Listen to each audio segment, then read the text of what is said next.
Alright everybody, so what we're working on today is part 5 of the engine prep removal, getting it that much closer to getting this thing pulled out. Now I did some work ahead of time so you could kind of see a little bit easier on the video versus me just turning a screwdriver.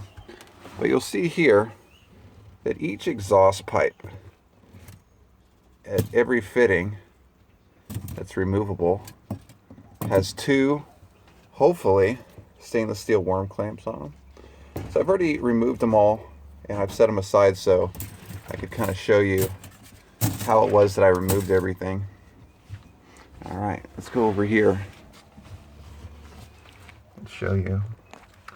Alright, so what you're going to want to do is you're going to go ahead and remove, or loosen rather, every worm clamp that's on here. So I went ahead and reassembled the exhaust so you can kind of see how I did it. Now, 9 times out of 10, these, if you have never removed these rubber fittings against the cast iron pieces, they're going to be really hard to get off. So what you're going to do is very carefully, keep in mind this is pretty thick rubber, but you could still damage it. There's essentially 4 sides. You want to stick your flathead in there, pretty much to the depth of that back clamp, and do this. And you're going to hear a few snaps in there as it's breaking loose from the rust.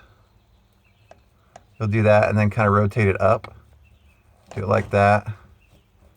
All right, so, and that's going to be one side, right? You're going to do the same thing on top. You'll get underneath it, work it, this side, and then same thing on this side. All right. What's going to happen is you'll see it after you do that a while, it starts to break these seals. Same thing with the bottom. All right. Do it like that. It takes a little bit of a patience. Whatever you do, don't rush this because it just won't work. You won't be successful. So take your time when you're doing it, and then obviously I'm not going to do the other side on video because you kind of saw that. And then you may need a little stubby flathead to do this. Yep, same thing, up and then back down. And trust me, if you do it enough, you'll be able to get it. And then try to do it here. I noticed this one will come off a little bit easier, and I'll show you how I plan to do that here in just a moment. And then same thing down here, right? Okay, yeah. And you kind of work the flathead around just like this. Now keep in mind, you need to really, on these worm clamps that are going to be on here, you want to make sure you don't loosen them all the way so they kind of undo themselves. Just get them as low as they can before, because they're kind of a pain. I don't know if you've ever completely unloosened these. They're kind of a pain to put back together sometimes. But anyway. All right, so how are you going to get all this disconnected? Because I'll tell you, the first time you remove it, it's going to be tough to get out. You got a few different ways. What you can do, I'll show you. I'm going to show you one way, and then I'm going to show you my favorite way. So the first method you'll want to do is try to push this towards the stern as much as you can. And what that'll do is it'll leave this fitting, this rubber connection, in place. And this one, I've actually had to use my foot one time, and you're not kicking it, but you're using the power of your foot to push this towards the back. And then this will loosen it here. There's another method too, which really, it kind of depends on how, because there's a flapper in here, and if your flapper gets dislodged in some way, it puts a lot of heat here, and then this piece tends to get stuck. And if it gets stuck, it's hard to move this up or down. Now, if you notice here, this is actually,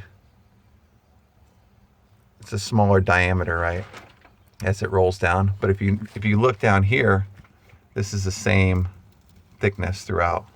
What you could do if you have some patience here, is you can rotate this all the way down. And by doing that, well, guess what? Check this out.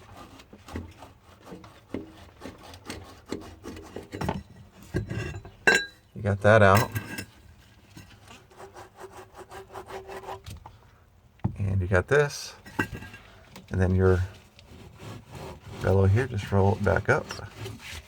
Like I said, if this thing had gotten hot because of a flapper malfunction, it's going to be hard to do it. But this really is my go-to way to get these fittings off. All right, just like that. See, this one really didn't have any flapper malfunction because there's not a lot of debris around it. But you'll see on the other side, that one had some major flapper issues. And as a result, it's hard to roll this down. But that's the best way I recommend to do it. You just have to work around here. So this can go all the way down. So that's going to be your best method. The reason why you got to get these exhaust fittings out is there's a ground over here, right? See if I can see it on camera, right there. That's got to get undone. And then there's a nut on this side and one on the other that you got to disconnect. Let's flip to the other side. All right, so we've switched gears to the other side. And like I said, sometimes what you can do, if you have to, if this really will not come down at all, it won't rotate down, like because there's some major heat on the flapper here, then you can just take this where it bends at the 90 and kind of go backwards. That'll be one way to do it. But just as I mentioned before, even on this side with all the hoses, I'm going to go ahead and see if we can roll it down. You can see these things really leaked a lot at some point in time. Not really sure what's up with that, whether it's a worm clamp issue or not, but they definitely had some issues there. All right, here we go. Let's try one more go around here. Yes, making progress now. This one had some major flapper malfunction because I've already kind of removed it a little bit before the video, like I said, and I saw it. All right, here we go. Ta-da! Easy. I say it's easy. Hey, if this is your first time doing this, it's gonna suck. I'm gonna tell you right now, you're not gonna like this. But with some patience, if you have some patience, you do it right, you won't damage the rubber pieces. If you get happy with that flathead, you'll see real quick that you're gonna end up buying another one of these. Not the worst thing to have happen, but you shouldn't have to, even though this one is from 94. This rubber is really still good. Even with, you can kind of see it in there. See how it's kind of scorched? Because probably what happened is the flapper got stuck.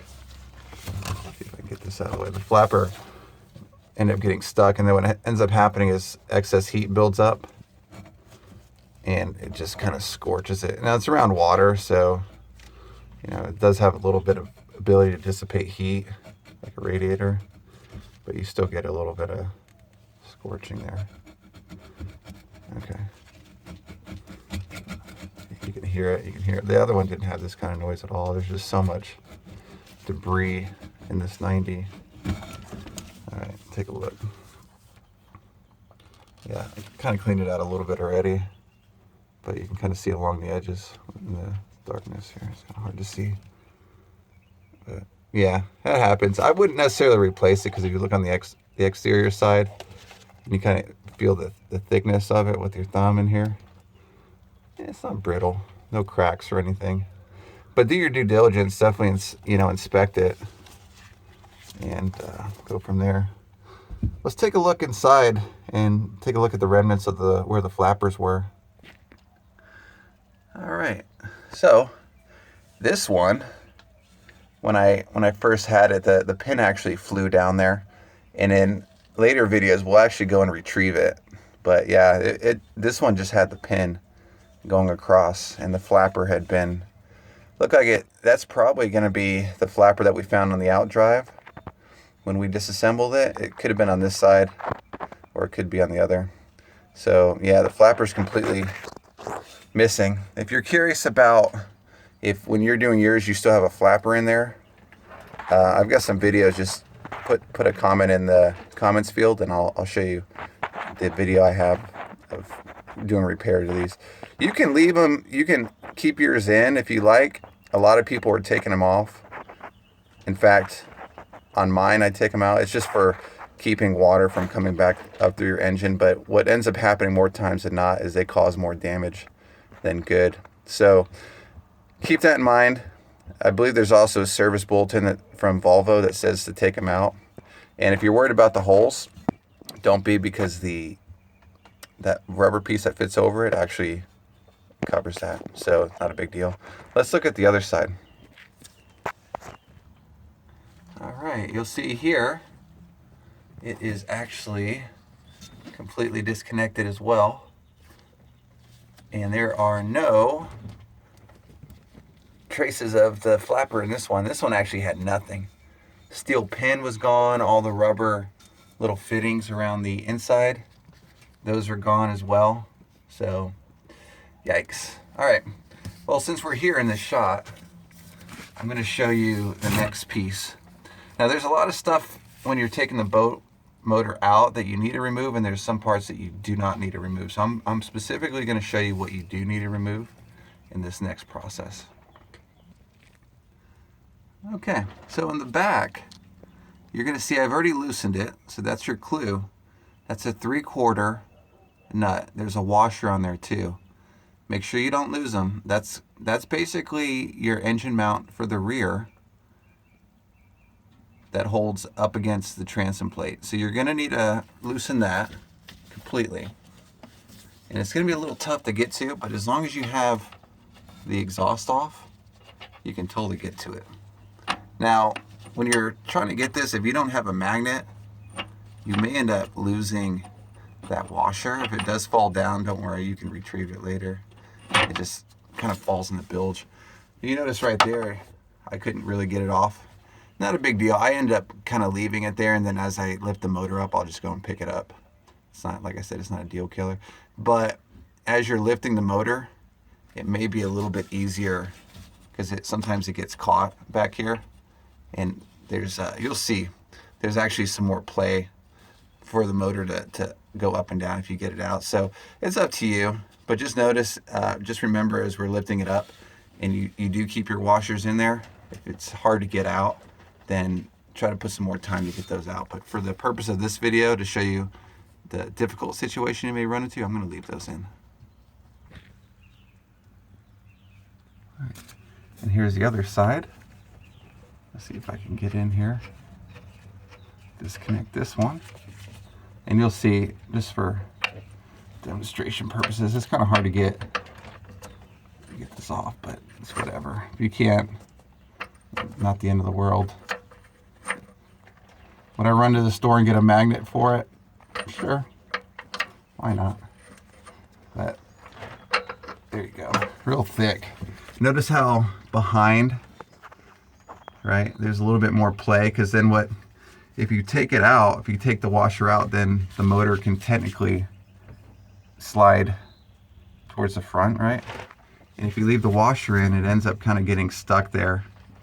So keep that in mind. I recommend trying to pull the washers out, but I've actually left them in place one time on accident. I was in a hurry, and it just creates a little bit of trouble when you first go to lift it up. You'll see what I mean. I'm going to leave the other side in just for fun. All right, so next steps. What are we going to do next?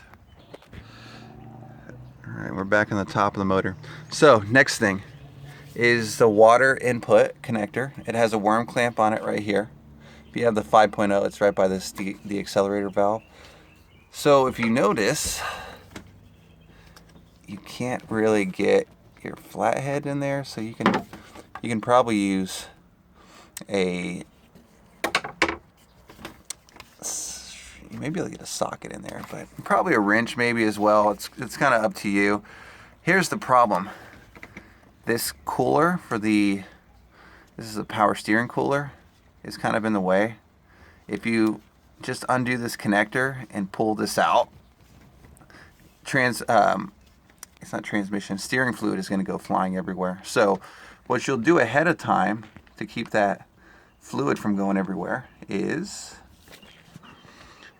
you come back to the front and try to do this as cleanly as possible. I used the pump, and I actually went and drained. I pulled all the fluid out of here, out of the reservoir. Because if you don't, when you undo that connector in the back, fluid's going to go everywhere. So try to use a nice clean pump and go ahead and pull that out. If you try to disconnect the lines in the back to drain it that way, it's going to be a nightmare. I don't recommend doing it. Keep in mind, if you do, these are metric bolts on this power steering pump. Best thing to do is pull it out from the reservoir, put the cap back on so you don't get any debris in there. All right.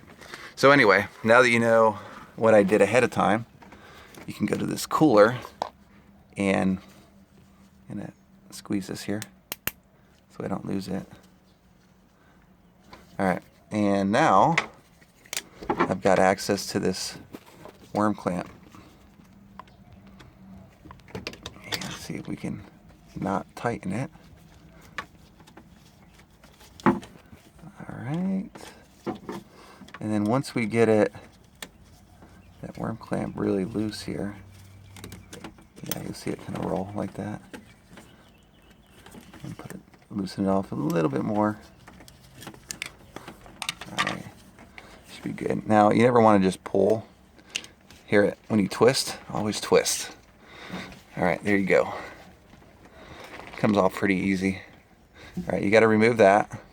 Okay, and then let's go after the ground. There's a ground wire in the back. Let me show you where that is. I kind of touched on it a little bit earlier. All right, next step is you take your socket and you loosen up the ground wire that's on this side of the motor. Not really hard to get to. Every one that I've ever looked at has this ground here. You may have, if someone has put accessories on your boat before, you may have more than just one wire. But you should just have one right there. All right. And that should be enough to get it disconnected here. If you forget this when you're lifting your motor up, you'll quickly be reminded because it physically won't lift up. Basically being held down. All right, there's your ground, and just go ahead and put your nut back there. We're gonna probably take this off afterwards anyway when you get it on the engine stand, but at least you can see there. All right, so let's move on to the hydraulics. All right, so now we're to the hydraulics part, meaning the power steering. This is going to conclude part 5 of the series. We're going to continue as we finish the rest of the disassembly into part 6. I hope you liked the video series. If you do, like the video, subscribe if you haven't already, share it. We'll see you again in part 6.